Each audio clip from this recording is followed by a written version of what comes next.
the pigs cause big problems for homeowners. And trappers in Brevard County are getting creative and finding new ways to catch them. In the early 2000s, China faced an ecological crisis that seemed insurmountable. Wild boar populations had exploded across the country, devastating crops, destroying farmland, and causing billions of yuan in agricultural damage annually. Farmers in rural provinces lived in constant fear of these aggressive animals that could weigh up to 200 kilograms and travel in destructive herds. While other nations struggled with similar wildlife management issues through culling programs and population control measures, China saw an opportunity where others saw only problems. This is the story of how China turned ecological disaster into economic triumph.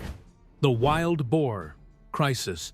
The wild boar problem in China didn't emerge overnight. It was the culmination of decades of ecological changes, policy shifts, and unintended consequences that created the perfect storm for a population explosion. In 1988, China designated wild boars as a protected species under national wildlife conservation laws. This decision, made with good intentions to preserve biodiversity and prevent the extinction of native species, had unforeseen consequences. With hunting severely restricted and natural predators like tigers and wolves nearly extinct in most regions, wild boar populations began to surge. By the early 2000s, the situation had become critical. In Shanxi province alone, wild boar numbers increased from an estimated 30,000 in 1990 to over 250,000 by 2010. Similar patterns emerged across Sichuan,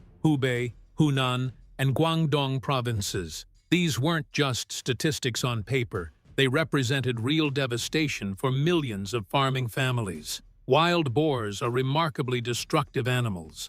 A single sounder, a group of wild boars, can destroy an entire cornfield in one night. They dig up root vegetables, trample rice paddies, consume grain stores, and even attack livestock. Their rooting behavior, where they use their powerful snouts to dig for tubers and insects, can render agricultural land unusable for seasons. Farmers reported losses that were staggering in scale. In some villages, up to 70% of crops were destroyed annually. The economic impact was estimated at over 1.5 billion yuan per year by 2008, and that figure only accounted for direct crop damage. When factoring in secondary effects, abandoned farmland, reduced agricultural investment, and rural migration, the true cost was exponentially higher. The human toll was equally significant. Wild boars are dangerous animals. They're aggressive when cornered,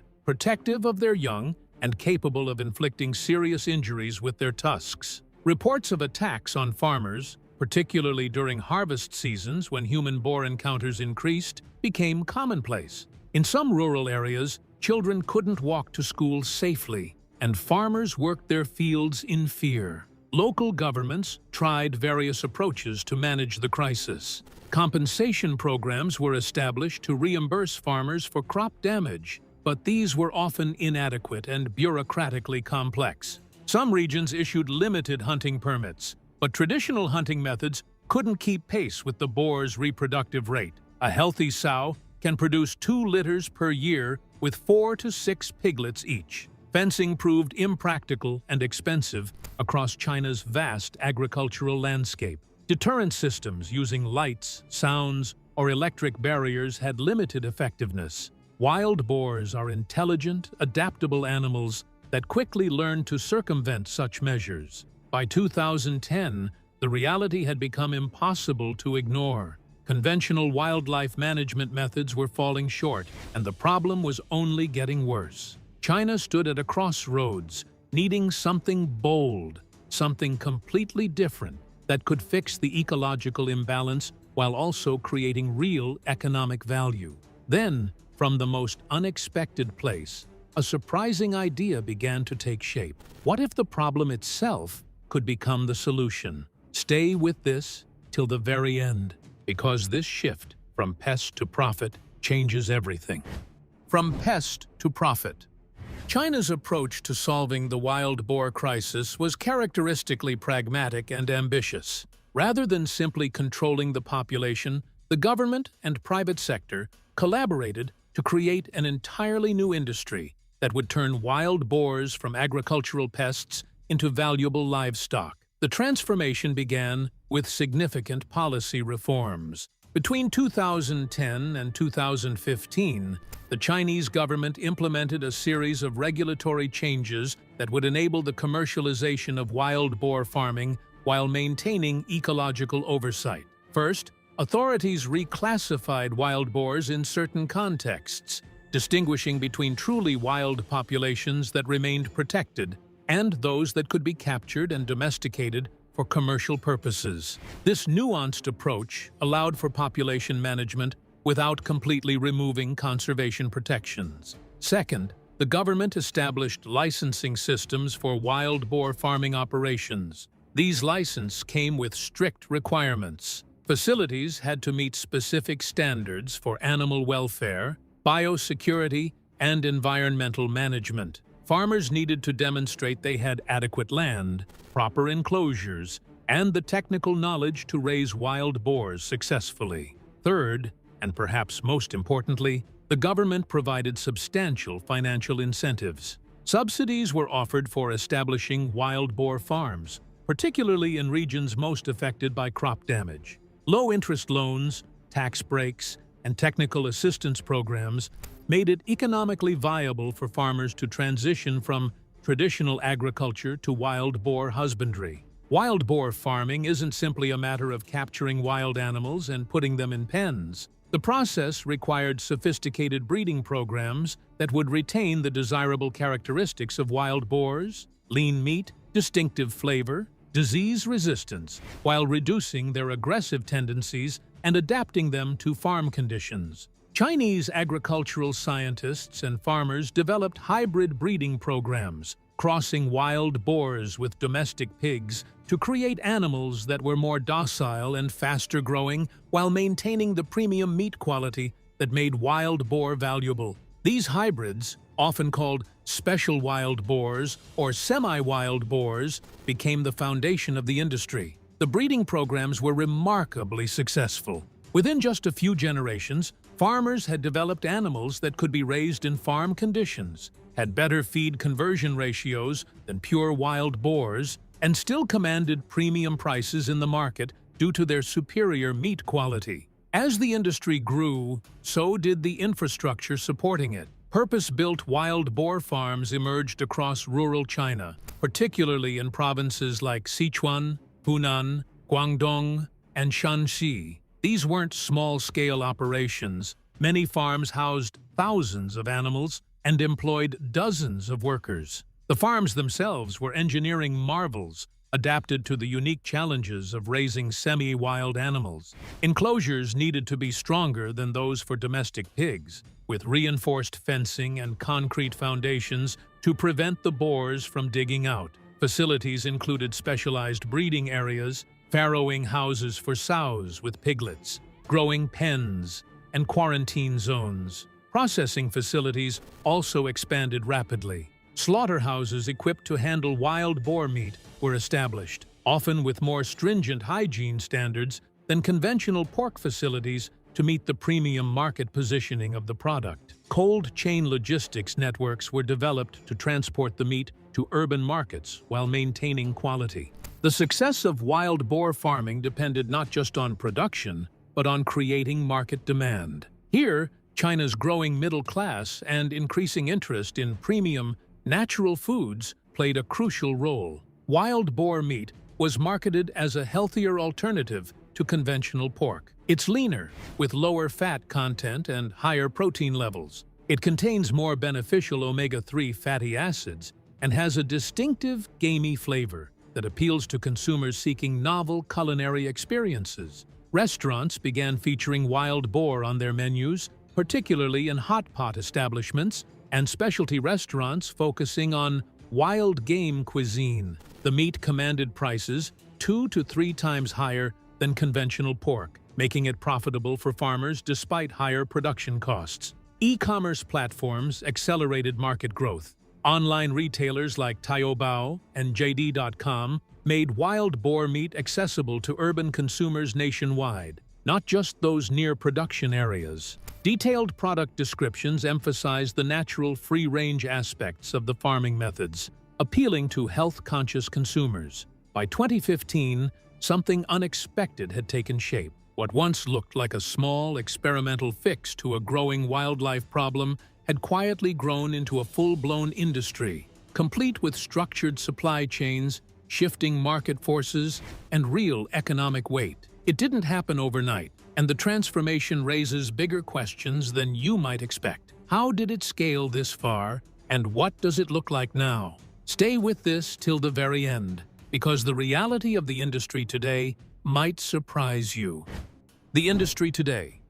A decade after the initial transformation, China's wild boar industry has evolved into a sophisticated, large-scale operation that has fundamentally altered both the agricultural landscape and the country's meat supply chain. Today, China's wild boar farming industry is massive by any measure. Current estimates suggest there are over 10,000 registered wild boar farms across the country, with total stock exceeding 5 million animals at any given time. Annual production has reached approximately 2 million tons of meat, making China by far the world's largest producer of farmed wild boar. To put this in perspective, the exploding number of wild boars in the prairies has been a concern for decades. But now, so-called super pig. This production volume exceeds the entire beef production of many European countries. The industry employs an estimated 200,000 people directly, with hundreds of thousands more in supporting roles, feed production, veterinary services, processing, logistics, and retail. The geographic distribution reflects both the original wild boar problem areas and regions with suitable farming conditions. Sichuan province leads production with approximately 1,500 large-scale farms, followed by Hunan, Guangdong, and Shanxi. However, the industry has spread to provinces that never had significant wild boar problems, driven purely by market economics. The economic impact of the wild boar industry extends far beyond simple meat production. The entire value chain, from breeding stock to consumer products, generates an estimated 50 billion yuan, approximately $7 billion in annual economic activity. At the farm level, wild boar production has proven highly profitable. While production costs are 30 to 40% higher than conventional pork due to longer growing periods, more robust housing requirements, and specialized feed, the premium pricing more than compensates. Farmers typically achieve profit margins of 25 to 35%, significantly higher than the 10 to 15% typical in conventional pig farming. The industry has also created opportunities for value-added products.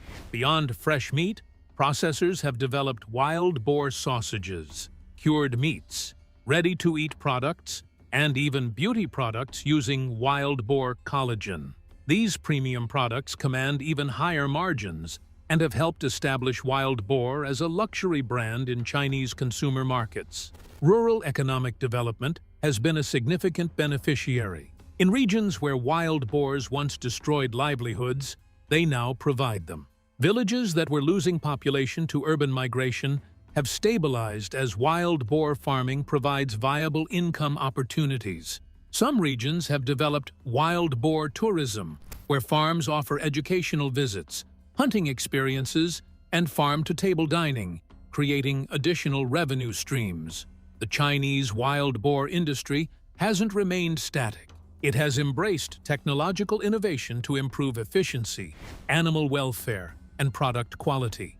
Modern wild boar farms increasingly use automated feeding systems that deliver precise nutrition tailored to different growth stages. These systems reduce labor costs and ensure consistent animal development. Some large operations have implemented IoT, Internet of Things, sensors that monitor animal health, environmental conditions, and feeding patterns in real time, allowing farmers to identify and address problems quickly. Genetic improvement programs continue to refine breeding stock. Chinese agricultural universities and research institutes have established wild boar genetics programs that use modern breeding techniques to select for desirable traits, growth rate, meat quality, disease resistance, and temperament.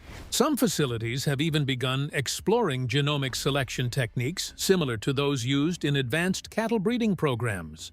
Disease management has been a particular focus, especially following the African swine fever outbreak that devastated China's conventional pig industry in 2018 to 2019.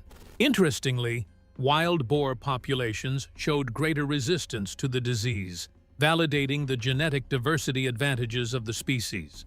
This has led to increased biosecurity investments and research into the immune characteristics that make wild boars more resilient. Environmental sustainability has also received attention, though this remains an area of ongoing development. Modern farms implement waste management systems that convert manure into biogas for energy or organic fertilizer. Some operations have integrated wild boar farming with other agricultural activities, using boars to clear and fertilize land before crop planting, for example, creating more circular agricultural systems. While domestic consumption absorbs the vast majority of production, China has begun exporting wild boar products to international markets. Initial exports focused on Chinese diaspora communities in Southeast Asia, where wild boar meat is valued for traditional dishes and medicinal properties.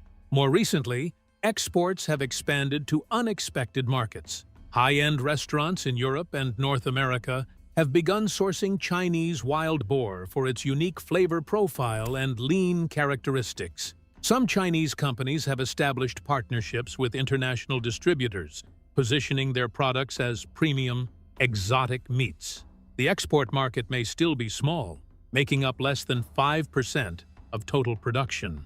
But there is something quietly powerful about what that number represents. It hints at a growing global curiosity, a slow but steady recognition that this industry is beginning to meet international standards in a way that cannot be ignored. And just when that realization starts to sink in, the conversation shifts beyond borders.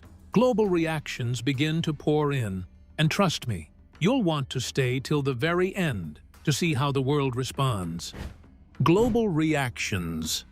China's transformation of a wild boar crisis into a thriving industry has generated intense international interest and a complex mix of reactions from various stakeholders worldwide. Agricultural economists and policy experts have studied China's wild boar industry as a remarkable example of problem-solving innovation. The transformation demonstrates how creative policy-making, market mechanisms, and technological adaptation can address seemingly intractable environmental challenges. International agricultural organizations have highlighted the Chinese approach as a potential model for other countries facing wildlife agriculture conflicts. Nations dealing with wild boar problems, including Germany, Italy, Spain, and the United States, have sent delegations to study Chinese farming methods and policy frameworks. The economic efficiency of the transformation is particularly noteworthy. China didn't just solve a problem, it created economic value in the process. The industry generates tax revenue, provides employment, supplies protein to growing urban populations, and has revitalized rural economies. This multidimensional success has made it a compelling case study in agricultural development programs worldwide. Some economists have noted parallels to other successful agricultural transformations, such as Norway's development of salmon farming or New Zealand's deer farming industry. In each case, a species that was wild, problematic, or underutilized was successfully domesticated and commercialized, creating entirely new economic sectors. Not all reactions have been positive. Environmental organizations and animal welfare advocates have raised significant concerns about various aspects of the industry. Conservationists worry about the impact on wild boar genetics and wild populations. The capture of wild boars for farming and the potential escape of farm-raised animals could alter the genetic makeup of wild populations, potentially reducing their fitness and adaptability. There are also concerns about disease transmission between farmed and wild populations, which could threaten the ecological role wild boars play in forest ecosystems. Animal welfare organizations have questioned the conditions in which farmed wild boars are kept. While regulations exist, enforcement varies, and some facilities have been documented keeping animals in crowded, inadequate conditions. The semi-wild nature of the animals means they may suffer more stress in captivity than fully domesticated species, raising ethical questions about the practice. Environmental impacts of large-scale wild boar farming have also drawn scrutiny. The waste produced by millions of animals requires careful management to prevent water pollution and soil degradation. While modern farms implement waste treatment systems, smaller operations may lack adequate infrastructure, potentially creating environmental problems that rival those caused by wild populations. As Chinese wild boar products enter international markets, food safety regulators in importing countries have had to develop new frameworks for assessment and approval. Wild boar meat doesn't fit neatly into existing categories for pork or game meat, creating regulatory challenges. Some countries have been cautious about approving imports, citing concerns about disease risks, antibiotic use, and traceability. The African swine fever outbreak heightened these concerns, even though wild boar populations showed greater resistance than domestic pigs. Trade policy implications extend beyond food safety. Some conventional pork producers in other countries view Chinese wild boar exports as potential competition that could disrupt established markets. There have been discussions in trade forums about whether wild boar should be classified as pork for tariff purposes or treated as a distinct category. Perhaps the most significant global impact of China's wild boar industry is conceptual rather than economic. It has challenged conventional thinking about how societies should address human-wildlife conflicts. Traditional approaches to wildlife management in most countries rely on population control through hunting, culling, or relocation. These methods are expensive, often unpopular, and frequently ineffective at maintaining populations at desired levels. China's approach suggests an alternative: transform the problem species into an economic asset, creating incentives for management rather than relying solely on regulation and enforcement. This paradigm shift has implications for numerous wildlife management challenges worldwide. Could similar approaches work for deer overpopulation in North America, kangaroos in Australia, invasive species in various ecosystems? The Chinese wild boar industry has opened new possibilities for thinking about these questions. However, critics caution against viewing commercialization as a universal solution. Not all species are suitable for farming, and not all wildlife problems can or should be solved through market mechanisms. There are legitimate concerns about reducing wildlife to mere commodities and the potential for commercial interests to override conservation priorities. Beyond policy and economics, China's wild boar industry has had cultural impact. The prominence of wild boar meat in Chinese cuisine has influenced food trends regionally and, increasingly, globally. Chefs worldwide have begun experimenting with wild boar, creating fusion dishes that blend Chinese preparation methods with local culinary traditions. Food media has played a role in this cultural diffusion. Documentaries about Chinese wild boar farming have appeared on international platforms, generating curiosity and interest. Social media has amplified this effect, with food influencers showcasing wild boar dishes and creating demand among adventurous eaters. This cultural dimension has economic implications. It helps create and sustain market demand that makes the industry viable. It also contributes to soft power, positioning China as an innovator in agricultural development and sustainable food production. With this, we have come to the end of this video. Thanks for watching. If you enjoyed this video, do well to like, comment, and subscribe for more content. To enjoy more thrilling stories, click now on the following video that pops up on your screen.